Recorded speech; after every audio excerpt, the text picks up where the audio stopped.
Every city has its secrets, but Obodo City carried one that was stranger than rumor and older than time. Its streets throbbed with yellow buses honking, hawkers shouting, neon signs flickering, and markets alive with restless energy. Yet behind this ordinary noise, something darker lingered. Hidden away from the roaring traffic stood a street the locals avoided after dark, Umuaka Crescent.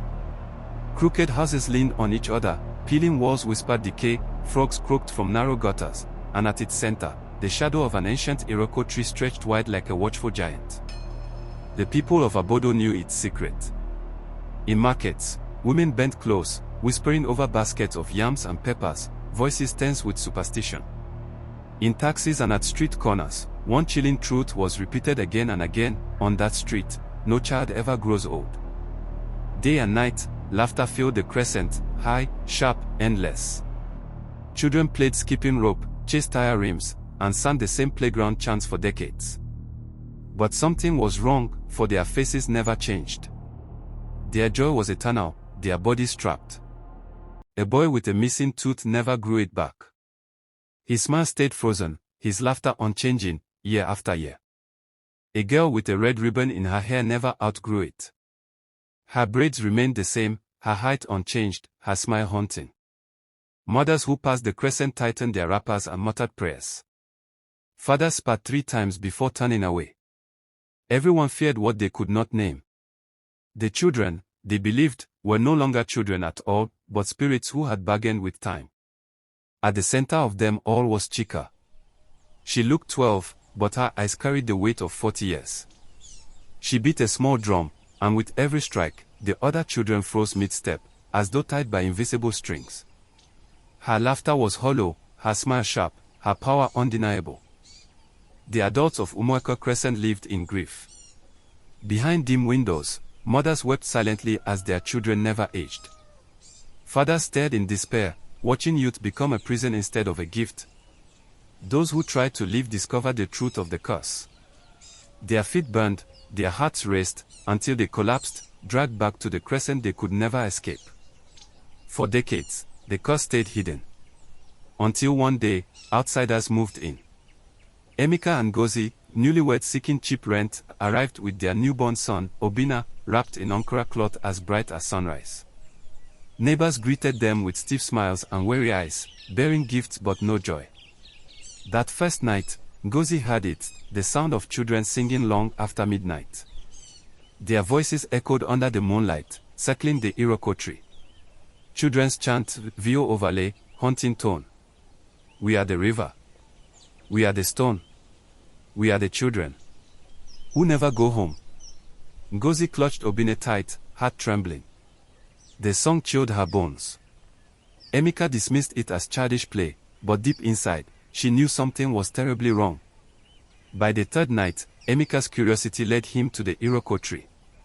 And there, beneath its shadow, he saw its symbols glowing faintly on its bark, twisting like snakes, alive and hungry. In that moment, he realized, his son had already been claimed. Days passed, and though the neighbors welcomed Emeka and Ngozi with gifts, their smiles never reached their eyes. Each glance carried warnings left unspoken, as if the crescent itself watched them. One afternoon, the ageless children gathered around Obina's cradle. They reached out with wide smiles that stretched too far, touching his hand curiously, as though testing if he, too, belonged to them. Ngozi forced a smile, clutching her baby closer. But her eyes betrayed her fear. Something in their laughter told her Obina was no longer just her child, he was theirs now. Emeka, troubled yet stubborn, sought answers at a local tavern. There, as he sipped palm wine, whispers followed him, elders muttering in hushed tones, their eyes shifting away whenever he looked at them. One elder finally leaned close, his wrinkled hands trembling. He whispered words that froze Emeka's blood: "This street is not meant for you. The children you see are bound to something older than you can imagine." That night, Emeka saw it for himself. The children gathered beneath the iroko tree, drumming and chanting in unison. A sickly green glow spread beneath their feet as their shadows stretched and twisted unnaturally. From their window, Ngozi peered through the shutters. Her eyes widened in terror as she watched the midnight ritual, too afraid to breathe, too horrified to look away. Inside the house, Obina stirred in his Ankara cloth. His small body glowed faintly, pulsing in rhythm with the children's song. Ngozi's arms tightened around him, her heart breaking. That night, sleep brought no rest. Ngozi dreamed of a dark void filled with endless children's laughter. Ageless faces circled her, mocking, eternal, inescapable. In the morning, Emeka dismissed her fears, waving them away. He leaned back in his chair, pretending calm. But beyond their home, the laughter of the children lingered, restless and unyielding. By the third night, Ngozi could take no more. She stepped outside, clutching Obina to her chest. The children formed a circle around her, chanting, eyes glowing with eerie devotion. From the circle stepped Chika, the eternal girl with the ribbon in her hair. Her smile was haunting, her drum glowing faintly beneath her arm. Her gaze was older than the street itself. She raised a finger to her lips. Silence fell. The children froze mid-chant. Ngozi's heart thundered as Chika's glowing eyes bore into hers, warning her without a single word spoken.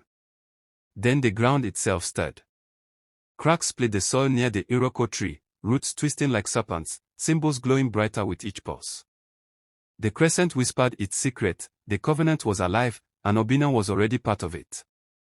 Morning broke over Umuaka Crescent, but nothing felt like morning. The children still stood in the same positions as the night before, their eyes dull, unblinking, as if frozen between sleep and waking. Desperate, Ngozi sought answers. She knelt before two old women grinding herbs, pleading for truth. But the elders averted their eyes, refusing to meet her gaze. At last, one elder whispered in fear. Her hands shook as she spoke, "The laughter you hear is not theirs alone. It belongs to the covenant, the curse of the iroko." Shadows of children danced on the wall as she spoke, as if listening. And so the truth spilled. Long ago, when famine and death stalked Obodo, the people bound a wandering spirit beneath the iroko tree. With blood, cowries, and desperate prayers, they sealed their children's youth to it. The first children drank from a calabash under its shadow. Their faces froze in eternal youth, their smiles shining yet hollow. What was meant to save them became their prison. Their parents wailed. Mothers clutched children who would never grow. Fathers argued and broke under despair. Time itself had betrayed them, and the crescent was cursed forever. As the elders' words ended, Ngozi held Obina tighter. Terror dawned in her eyes, her son was destined to join them, trapped in endless childhood. But Emeka refused to believe. He rose in anger, pointing at the elders. "Lies," he shouted. "I will not let your stories claim my child." His voice trembled with both rage and fear. That night, the laughter swelled louder than ever. The children gathered, their chant rising in power. The iroko glowed, roots twisting like serpents, the air thick with unseen energy. But Ngozi would not hide. Lantern in hand, Obina in her arms, she stepped into the circle of glowing children. Their eyes turned to her, their song faltering. Fear burned in her veins, but so did defiance. The ground shook. From the iroko's roots rose a shadowy form, its face half-formed, its eyes burning. The spirit of the covenant stirred, the keeper of eternal youth had awakened. Chika stepped forward, her face flickering between child and old woman. Her red ribbon glowed blood-bright, her drum pulsing with ghostly energy. She was not just a girl, she was the vessel of the spirit itself. In that instant, Ngozi understood, Chika was the anchor. The children's eternal youth fed through her into the iroko. As long as Chika endured, the curse could never be broken. A heavy silence fell over the crescent. The children froze in place, the tree towered above, and the family stood trapped under a curse older than memory. Umuaka Crescent, the street where no child ever grew old, was now the prison of their son. Like and subscribe for more amazing African folktale and true crime.